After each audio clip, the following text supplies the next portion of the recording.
Membata terpisah, sistem Nagan terpisah, Iya. tidak bergabung.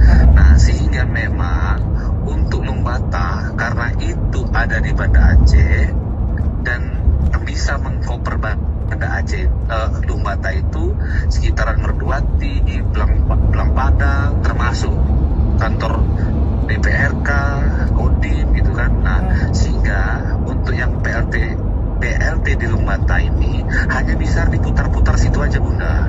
Oh, jadi wilayah-wilayah lain yang nggak merata itu memang nggak bisa dijangkau. Nggak bisa, itu hanya bisa dijangkau dari PLTU Nagan.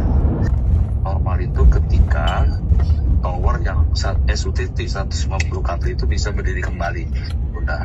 Dan itu saat ini agak sulit dengan lokasi Medan yang dilakukan di sana kan masih banjir, terus tidak bisa masuk di lokasi arus kemungkinan itu, Bunda.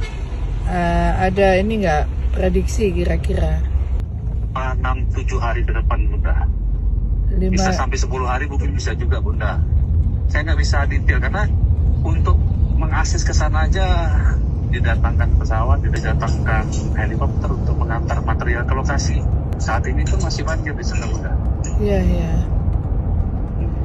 Itu, Jadi Bunda. berarti wilayah kota Banda Aceh yang sekarang ini padam belum hidup-hidup, berarti memang itu nggak bisa digilirkan secara merata. Betul. Itu ya, oke.